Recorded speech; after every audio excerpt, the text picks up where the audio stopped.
Now, I'm going rogue, and I don't know if this is going to work the same as my usual sour cream and chive dip, but this is just sour cream, because I've got a spare one in the fridge that goes off today, my regular.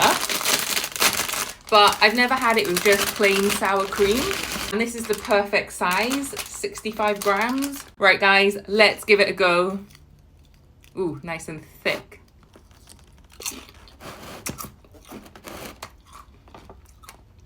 It's not as good. Let me make it soft.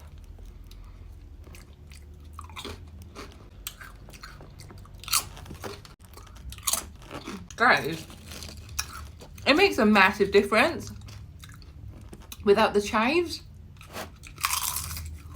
Do I prefer it without? Let me try.